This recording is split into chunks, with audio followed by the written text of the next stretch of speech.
rolling. Hello and welcome everyone to the very first episode of the Eric the Red, whatever the name of this thing is, Viking Superfan, Eric the Red Viking Superfan podcast. Hello. Like I said, this is episode 1. For those of you watching on YouTube and who are seeing my quote-unquote recording studio here in the background, you may notice that it looks a lot like a basement because it is indeed a basement. And it is somewhat chilly here still, even at this time of year.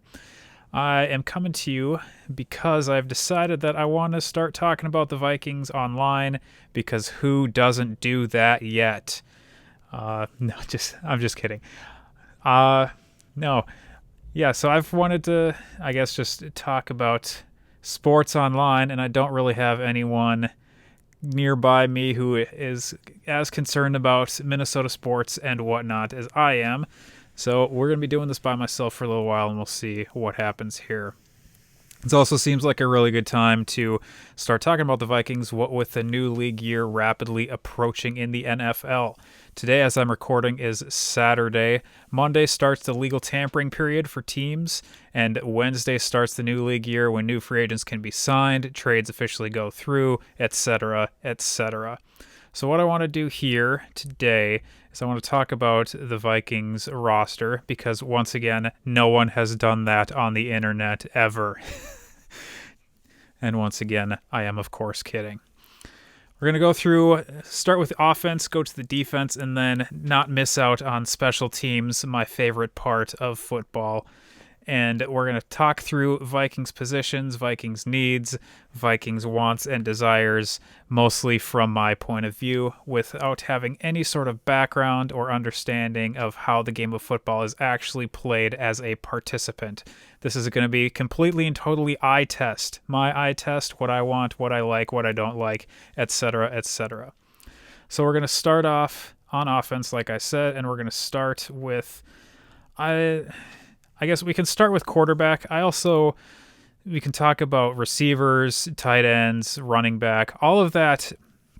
So in my opinion, I think a lot of that is settled for the Vikings right now. We've got, of course, at quarterback, Kirk Cousins, running back, Dalvin Cook, wide receivers, Justin Jefferson, Adam Thielen, tight end, Irv Smith Jr., and we can throw Tyler Conklin in there if we want to, because of recent cuts that we will discuss here very soon. These are the starters for the Vikings, and part of my frustration last season with the Vikings was that it seems like these positions are pretty well settled, except for, in my opinion, the quarterback, who I would like to be a little better than he currently is. But we know who he is. We know what Kirk Cousins is. We have seen now for 3 years who Kirk Cousins is as a Viking. And personally, I would like to see a little more, and I would not be sad if Kirk were to find his way to another location. But with that said, it seems like Kirk is fully capable to be a quarterback, and it is frustrating nonetheless. My other issue at quarterback is, who do we have backing up Kirk Cousins? As of right now, Sean Mannion is a free agent, or is slated to become a free agent, but will likely be re-signed. It sounds like, from what I have heard, that he is likely to be re-signed, as I just said. The thing is, I don't know that Sean Mannion is a guy who, if Kirk Cousins goes down, that you want to have coming into the game and potentially finishing a season were something dramatic and drastic to happen. I would much rather have someone else who I know to be someone who can come into a game, who can keep the team afloat, I guess. And we can talk about expectations for the Vikings season as time goes on here, as we get closer to the actual season itself. Because as I would like to remind you, it is currently March. It is March. The season starts in September. We have, 6 months? 6 months to figure out what the Vikings are going to look like this year. Spoiler alert. I don't think we're headed to the Super Bowl this year, but who knows? And then we go to the running back, Dalvin Cook. Of course, I like Dalvin. Dalvin's issues so far have been injury-related, in my opinion. It seems like there are issues with wear and tear. Seems like he, in the seasons where he has played more often than he hasn't, he starts off pretty well. He'll maybe give you some really good games like he did this past season in the middle of the year. That was coming out of the bye, so that may also have something to do with it. But then if you have issues with your offensive line, like we seem to have consistently in this market for the last decade plus, oh my goodness, then you're going to have issues with him being able to actually move the ball down the field. And for a team that wants to be a running team primarily, that is going to be problematic. That said, I love Dalvin Cook. I think Dalvin is great. I don't have the stats in front of me, but he was something like the second leading rusher in the NFL last year after only playing 14 games out of 16. And of course, your leader there in the NFL going up over 2,000 yards down there in Tennessee is something to behold indeed, and is not something you're going to see out of a running back who's only playing 14 games a year. So, looking at wide receiver, of course, we have Adam Thielen, stalwart, Minnesota born and bred, etc., etc. Everyone knows and loves Adam Thielen. We know who Adam Thielen is, and the remarkable rise, the very rapid ascent of Justin Jefferson last year, going up there getting rookie records, smashing team records, and looking like an all-out stud coming out there. I will be honest, last year in the first round, drafting a wide receiver, again in the first round, I had my doubts. I had my other places I would have liked to have seen them draft, but it turns out that I was wrong, and of course Justin Jefferson is the guy that everyone wants to see here for a very, very long time. And then tight ends. As we know, earlier this month, I guess, we said goodbye to Kyle Rudolph as a team. Played for the Vikings for quite a while, but was a cap casualty, as it were. We're not able to continue paying him for his services, and he, on his way out the door, seemed like he was probably prepared to leave the Vikings and go look for some greener pastures to ply his trade. So we have Irv Smith Jr. There is a lot of buzz around Irv Smith Jr. now going into his third year with the Vikings, that people believe he is going to be a very good receiving tight end and probably a better blocking tight end than Kyle Rudolph was during his time here. The thing is, he continues to be, Irv Smith that is, continues to be sort of an unproven commodity to me. It's like he has flashes. We have heard a lot with the Vikings offensive system that they like running two tight ends, like using two tight ends, and they like utilizing both of them fairly heavily. That doesn't seem to have actually been the case last year. Again, not having stats in front of me, it seems like Irv Smith Jr.'s production was lower than that of Kyle Rudolph. And even though he did have flashes throughout the year, it's hard to say that we fully know for sure that Irv Smith will pan out. That said, there is a very good likelihood, it seems, that a lot of people think that he will indeed have a good season coming up and a good career after that. Tyler Conklin was a little bit of a surprise. He didn't seem to me to be the guy that people were expecting to come in and be the Irv Smith Jr. to Irv Smith Jr., whatever that means. That is to say, for the most part, it seems like during my time watching the Vikings, they've had a very either a very good or a serviceable receiving tight end, and then a very good or serviceable blocking tight end. That role being filled by my favorite Viking ever, Jim Kleinsasser, for an extended period of time. So it seemed like Tyler Conklin was maybe slated to be more of that blocking tight end, that guy who comes in there to spell the starter but not necessarily be incredibly significant, but had a couple of games there this past season where he did look like a stud, did look like he knew what he was doing, catching the ball down the field and helping the Vikings move the ball and try and score points, which scoring was not an issue, I think, for the most part for the Vikings, but we definitely did not score more than the other team on the majority of occasions last year, which is a problem if you're looking to win a Super Bowl or even make the playoffs or even, go 500, win 8 games in a year, or if 17 games does end up happening this year, win 9 games in a year. So those are our starters on offense in terms of position players who are touching the ball. And then we've got up front the issue that Vikings fans have been asking, requesting, dying to have an upgrade to for at least the last 5 years, probably even longer, and that is our offensive line. Now, it is fair to say that two of our linemen last year, left tackle and right tackle, did fairly well for themselves, and that we have only one of them returning in Brian O'Neill, the other Riley Reef, that is, having been released last week. Again, a cap casualty. Sounds like from what people have been saying that Riley Reef, that is harder to say than it should be for me. A little bit of a tongue twister. That Riley Reef was approached with an extension by the Vikings, not a restructure, as with what happened last summer going into the season when he was asked to take a $5 million pay cut. And this time instead, the Vikings were looking to extend him and maybe push some of that money later into future years so that they could keep him and somehow rework this roster with a reduced cap from last year. And that did not work out, and Reef said goodbye to the Vikings. It was technically the Vikings said goodbye to Reef. I think Reef probably said goodbye to the Vikings. And then after that, we had a much less successful season for the interior linemen.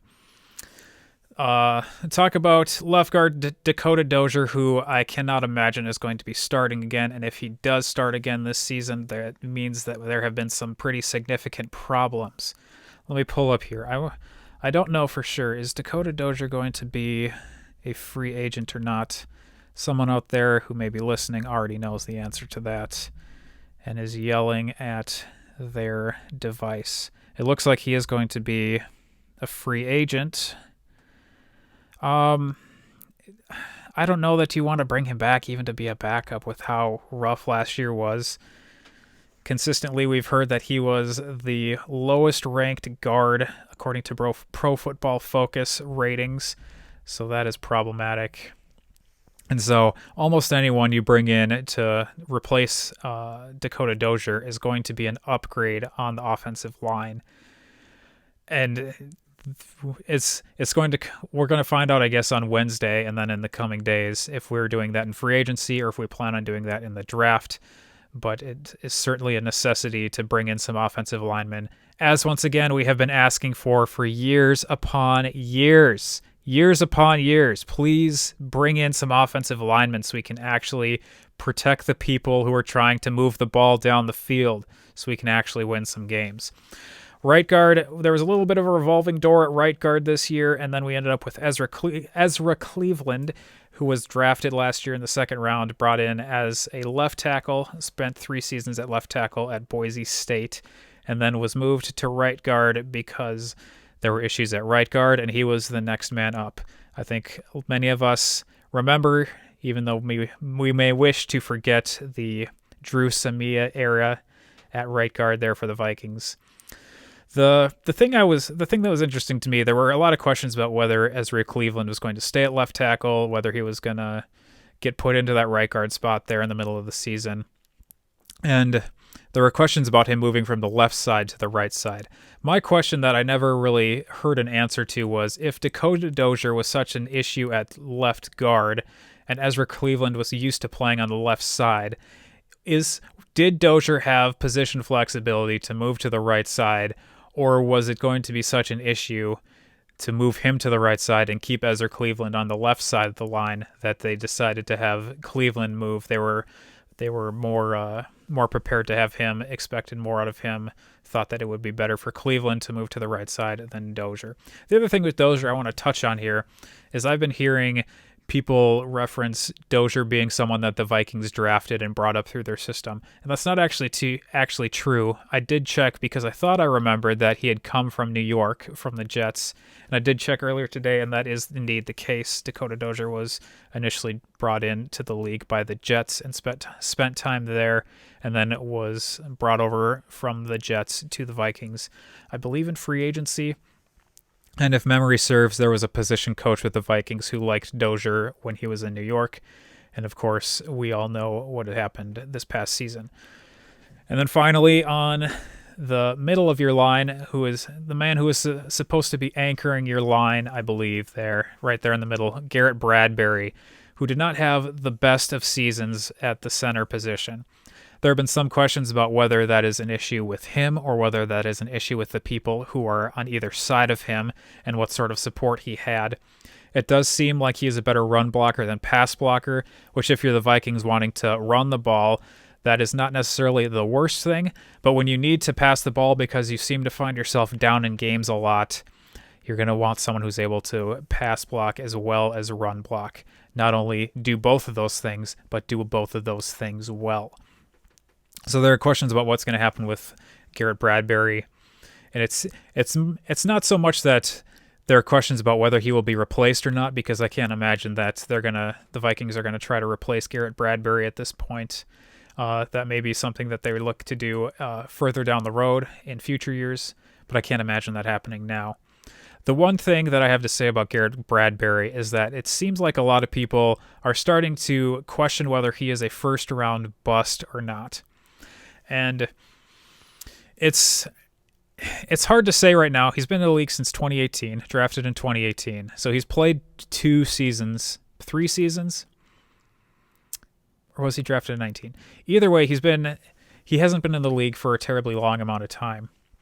And I think it's hard to say at this point that he is completely a bust, because if you go back and look at the draft where Garrett Bradbury was drafted, the next center who was drafted in the second round, almost a complete round after Bradbury was taken. Bradbury taken in the middle of the first round, the next center in the middle of the second round. I believe he went to the Packers. The thing to say there is that the Packers center was a Pro Bowler, if I'm remembering correctly, or at the very least has had a better career thus far than Bradbury has. So if you're looking at bust in terms of whether there is someone who was drafted after him at his position who is better, then yes, that is the case thus far. If you're looking at bust, if you're looking at bust in terms of who was drafted around Bradbury in the first round, who would you have taken at a different position who would be better? I think at this point it's hard to say that there is someone who was drafted relatively close to Bradbury who would be a better fit at their position than Bradbury is at his. This again is just eye test, me talking out of my behind, because I don't know a ton about the actual playing of the game in terms of first-person experience. But it's hard for me to say at this point that Bradbury is a bust. And time will tell. I will leave the door open for that discussion as time moves on. It is definitely disappointing, to say the least, though, that he is not better at this point than he currently is, or as good as you would maybe like him to be. And that, I think, is an issue with the Vikings in general drafting offensive linemen, especially guys that they've taken in the first round. Now, there haven't been that many that they've taken in the first round, but one fairly recent guy who was drafted in the first round who did not pan out was a rather disappointing situation with Matt Khalil, who was drafted 4th overall as a left tackle and had a great season, his rookie season at left tackle, and made the Pro Bowl, if I remember correctly, and then just declined from there. And so that is a situation where I think you could say that there was a bust at that draft position. But there have been consistent issues with drafting and developing offensive linemen. And we'll discuss that a little further when I get into the defense with some of the defensive stuff about guys we've taken on defense instead of trying to develop the offensive line that haven't panned out either. So that right now is the situation with players we have on the offensive line. Looking forward to what I would hope we would do in free agency. I think, having listened to some people in local sports media who have talked about this, I would like to see them go after at least one guard, or at least for sure one offensive lineman in the draft. At least one offensive lineman in free agency, preferably a guard, because that was where the largest need was. And then instead of having to focus on that in the draft and trying to find someone when historically you have not done very well at finding guys in the draft, especially early, then you can do other things in the draft. The other issue on offense, or on offense in general, is a money issue. What with the cap having gone down because of COVID and less money being available to teams, which with $182 million, it's hard to imagine that being a money issue, but that is the world we live in. So issues there are Kirk Cousins and his contract are incredibly large right now. And then you're looking at guys like Brian O'Neill, who are going to be looking for a contract extension this year. I believe this may be the last year of his rookie deal, and so he's going to be looking for some more money. And then you're having issues with how much money do you have to spend in free agency right now? Who else is going to end up being cut? Again, this is being recorded on Saturday, so we don't yet know who will be coming and going from the Vikings here in the next week or two. The Kirk Cousins issue with his cap hit is a thing that I was frustrated with his extension last offseason, to be quite honest. This past year was Kirk's third year with the Vikings, and that would have been the end of his fully guaranteed 3-year, $84 million contract. Now, with hindsight being 2020, we know that the Vikings did not field a team that was able to make the playoffs last year, let alone try and compete for a Super Bowl, which is what Cousins was brought in here to do. So that alone is problematic. But giving him an extension to try and smooth out the money for this past season and then push it further down the road, what you ended up doing is having a lower cap hit for sure going into last season, but then basically the person you brought in with that cap hit or with the cap relief was Michael Pierce, who ended up not playing last year, which no issues with that in terms of him opting out because of COVID issues. Quite honestly, personally, I probably would have opted out if I were a football player myself, which of course I am not, even though at times I've certainly had the size for that. So pushing that money later was problematic to me. Also, we knew going into last season who Kirk was. We'd seen his production, seen sort of how he was able to lead the team, and some of the lacking that we've seen, or at least I personally believe that we've seen from Kirk Cousins. So now we have Kirk Cousins on the roster. Guaranteed money right now, something like $31 million. $45 million gets guaranteed next Friday, the 19th, the third day of the league year. And $45 million is a lot of money, especially considering his cap hit is going to be very large in terms of percentage of the cap. And who else are you going to be able to pay if you keep Kirk Cousins at that cap hit? Also, I'm pretty sure with that money being fully guaranteed starting on March 19th, that if you cut Kirk Cousins going into next year, you're still going to have a very large cap hit for next season that you're not going to be able to use or spend any of that money on someone else or on another quarterback, which would be preferential in my opinion. So that is our situation on offense right now, just in terms of a player personnel standpoint.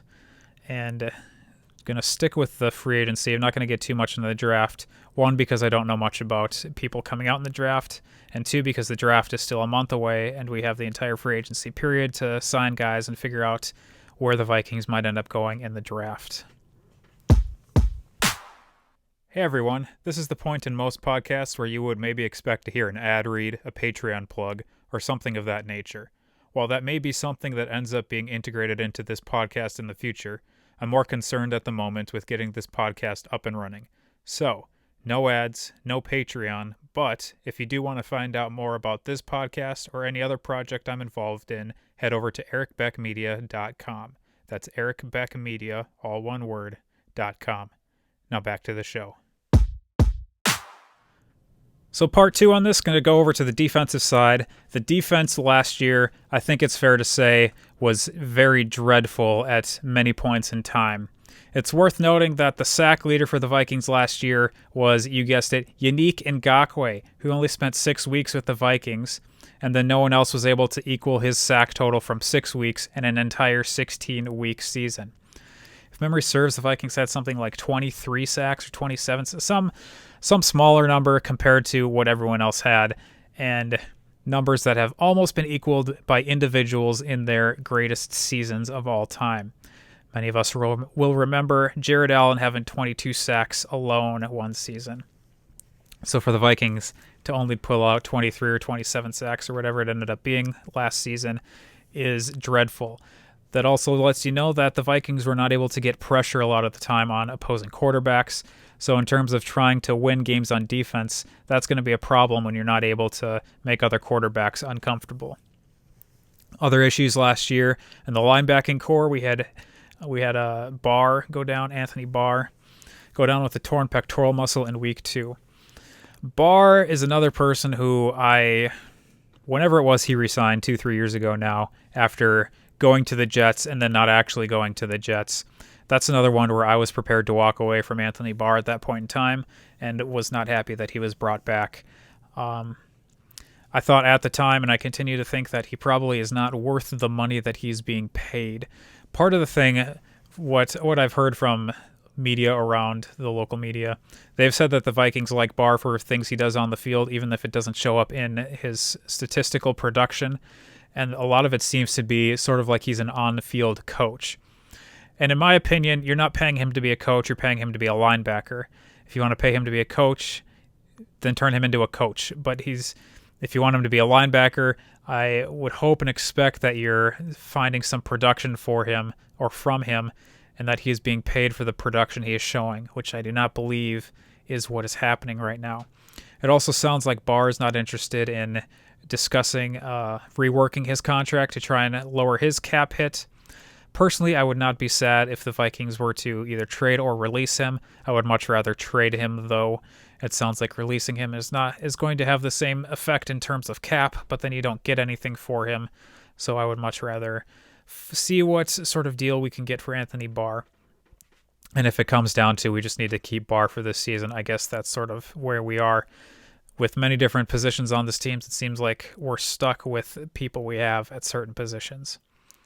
Other linebackers, though, Wilson was great this past season, but unfortunately he's going to be a free agent, and I can't imagine you're going to be able to re-sign him unless you have some pretty significant changes to the amount of money you're paying for different people.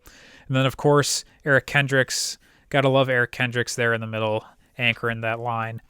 To me, it seems like what the Vikings want Barr to be is what Kendricks actually is. Kendricks seems to be a great leader out there, seems to be a person who's able to help direct traffic on the defense for a lot of young guys who were out there this past season, and definitely had to take on that role with Barr getting injured in game number 2 against the Colts last year. And then we come to the Vikings defensive backfield. One of my issues, and this is where I want to go back to, issues with the offensive line and not drafting offensive linemen. A lot of what has happened in the past couple of years with Mike Zimmer there at the helm as the head coach is that Zimmer's thing apparently is that he is a guy who can develop corners. And he can bring corners in and he can turn them into great corners, but it maybe takes a little bit of time.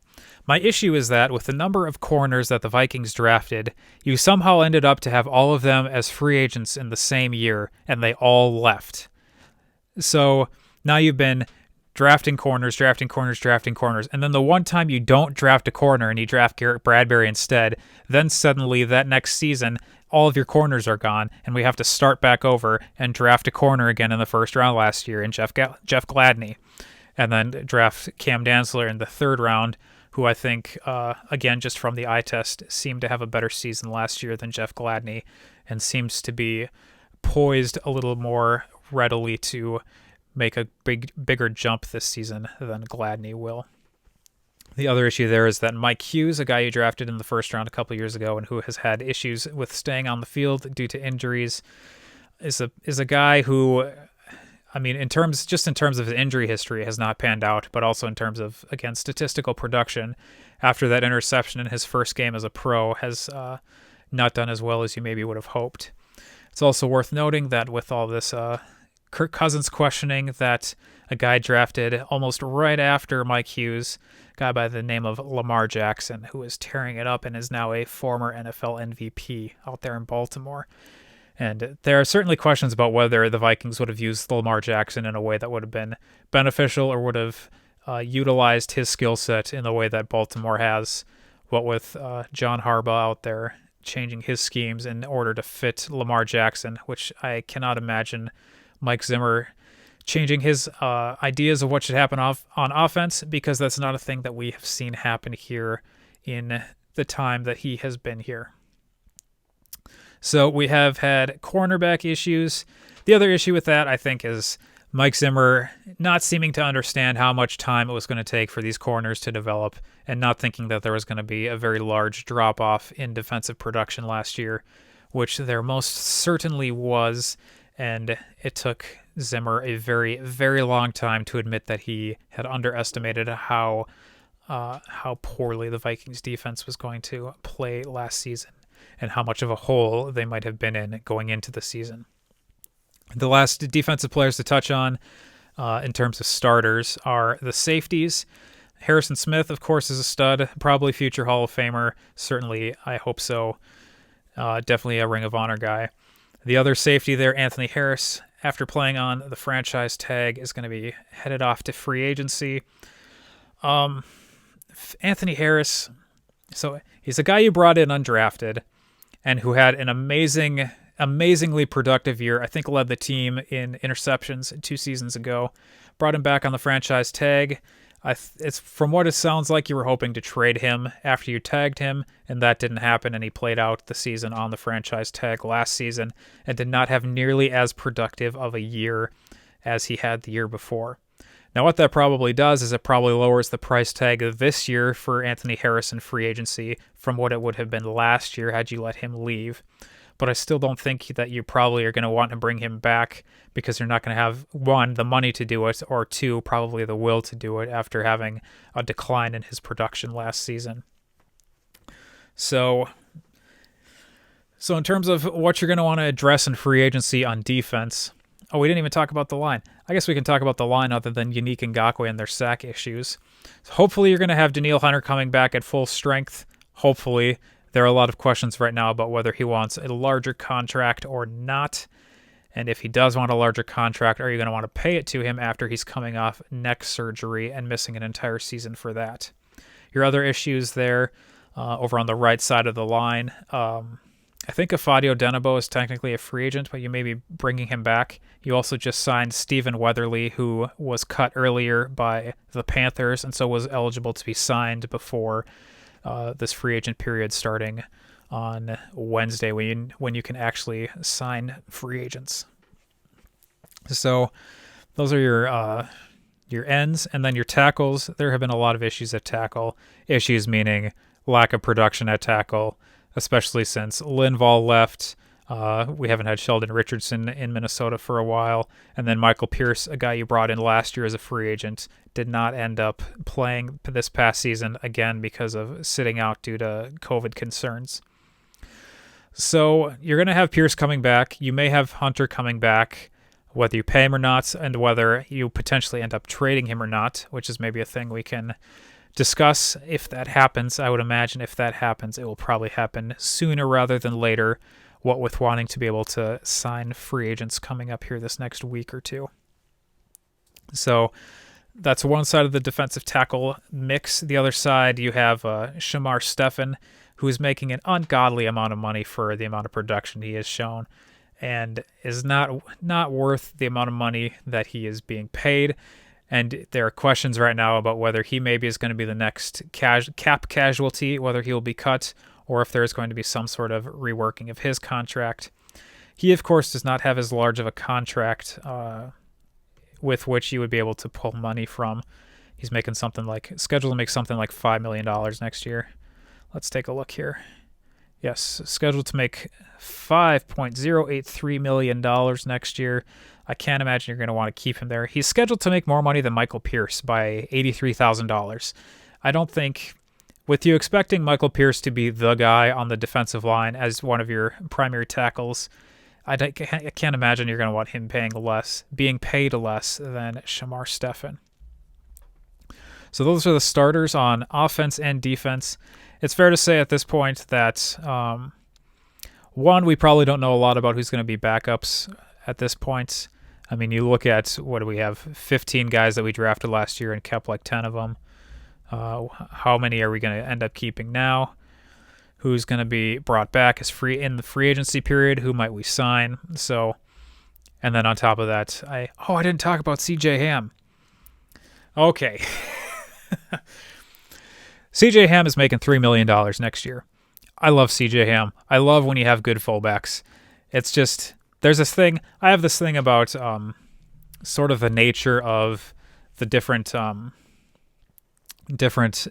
divisions in football, and sort of who are guys who epitomize each division. So in the NFC North, it really seems like very much it has been a grinded out, nose to the grindstone.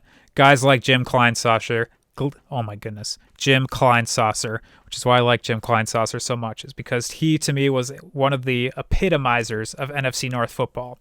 CJ Ham has got to be an epitome of what it looks like to play in the NFC North. Just a stacked, jacked guy, getting in there, catching the ball out of the backfield at times when maybe you'd wish that you were pushing the ball downfield. But still, I love it so much. Love CJ Ham. Keep CJ Ham forever. Another not quite local product, but if I remember, or did he play in Duluth? I think maybe he did play in Duluth. So, local-ish product. And a guy that I'm happy is on the team. But that's it. That is offense and defense. And now we get to talk about my favorite part, special teams.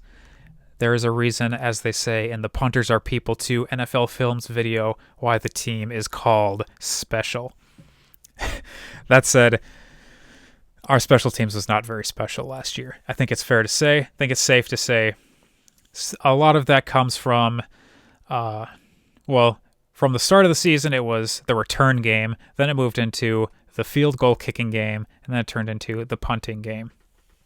So, the Vikings have said goodbye to Dan Bailey, their kicker for the past couple of seasons, who at one point in time was one of the most accurate field goal kickers in NFL history.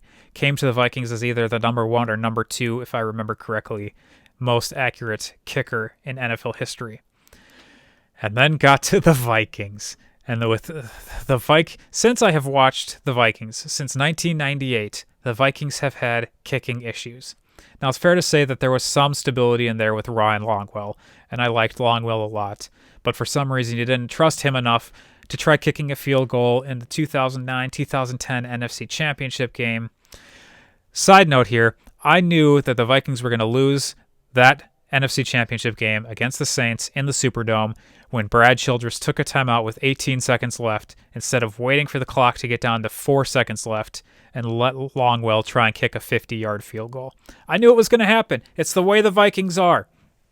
And I knew you come back from that timeout and you get that 5-yard penalty, and now it would be a 55-yard field goal with 18 seconds left, and you're just like, what are we even doing here? And then, of course, the Vikings go on to lose that game. End of my side note, end of my rant. I'm sure that will come up many times in the future should we stick with creating this podcast. But other than that, we have said goodbye to Dan Bailey, and apparently we have Greg Joseph, who we picked up from the Buccaneers practice squad, and who Spielman, I believe, said was the best of the practice squad kickers last season. Let me say that again. The best of the practice squad kickers last season. Didn't even kick in a game last season. And this is the guy that we are planning on having come and kick for us. How can you expect this to be successful right now? No disrespect to Greg Joseph. I have no idea how well he plays, how well he kicks. It's just hard to imagine that this is going to work well with the history that the Vikings have had at the position.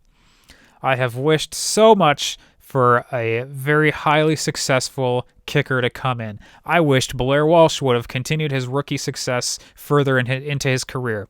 We're seeing now what Daniel Carlson has done with the Raiders. I believe he is still with the Raiders after being cut here. And it's a position that I wish we could fill. Consistently, the highest scoring player on every NFL team is the kicker. You need someone who is able to kick the ball through the uprights consistently, especially in big situations. That's an issue that we've had for a long time and was especially an issue last season. Other positions on special teams, long snapper. The Vikings cut their long snapper last year in the middle of this, well, towards the end of the season, that is, and now have another long snapper. I have no idea how good this current long snapper is, whether we're going to have an issue at long snapper.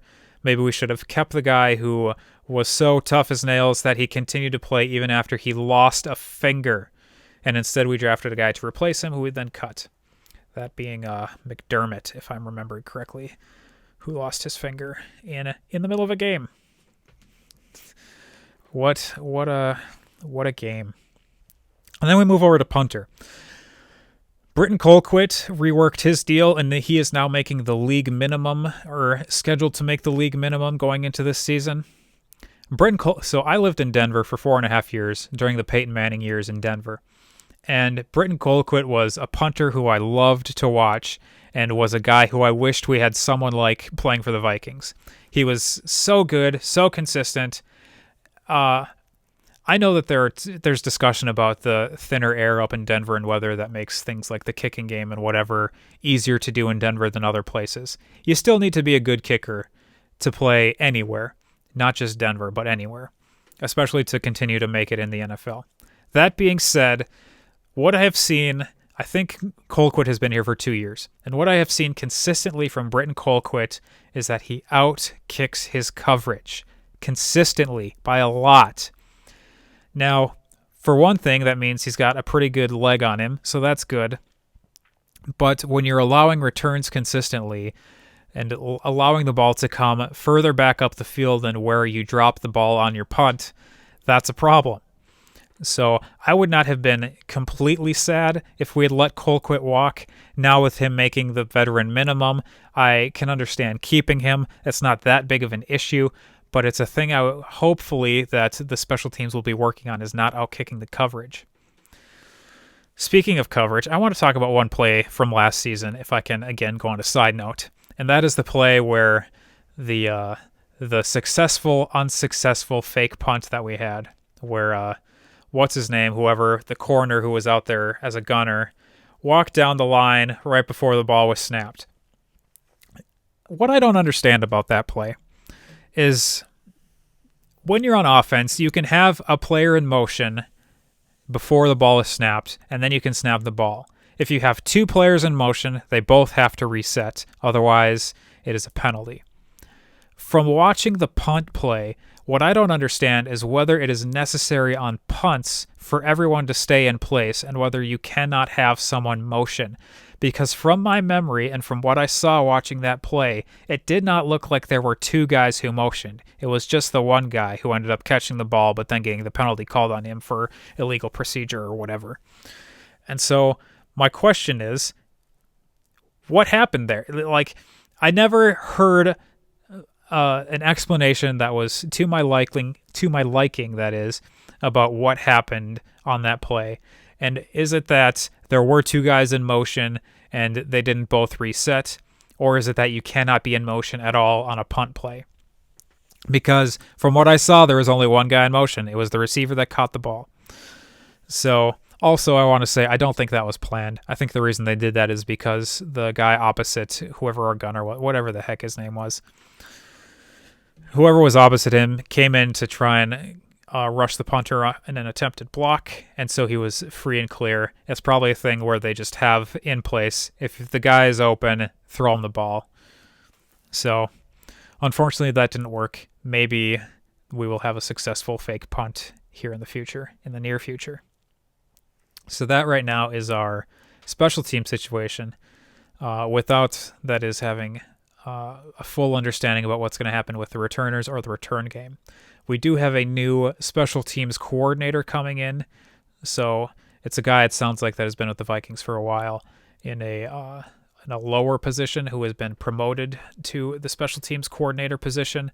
So hopefully this guy will have some ideas about what we're able to do. To be quite honest, I've had issues with special teams with the Vikings for a while, going back to Mike Prefer, who is now with Kevin Stefanski in Cleveland. Or it might be fair to say that Stefanski is with Prefer, since Prefer was there first. But I've had issues with the special teams, which I have said now and will continue to say for until I am able to whatever phrase I'm trying to say. So that right now is where we stand with players, some of my opinions about players we have, offense, defense, special teams, and some of my hopes going into free agency. Again, looking to address that the offensive line issues. If you're able to find a guy on defense or find some player where you're able to plug and play rather than trying to address something in the draft, that would be great. We don't have a whole lot of money. Guys who I would not be sad to see depart, Anthony Barr being one, Shamar Stephen, I don't mind if he gets cut or gets his salary reworked and reduced. And of course, Kirk Cousins. As much speculation as there's been, I think we're probably sticking with Kirk Cousins, because even if he is a fringe top 10 quarterback, as has been consistently said, you're not going to find someone right now who is better unless you draft them. And we do not currently have the draft capital, I think, to move into one of those positions. I am curious to see, which we will maybe discuss in a future episode, what happens with the quarterback position in the draft. So, with that, I will sign off here. This was the Eric the Red Viking Superfan Podcast, Episode 1. And we will see what happens with the podcast and whether it continues to be chilly here in the basement.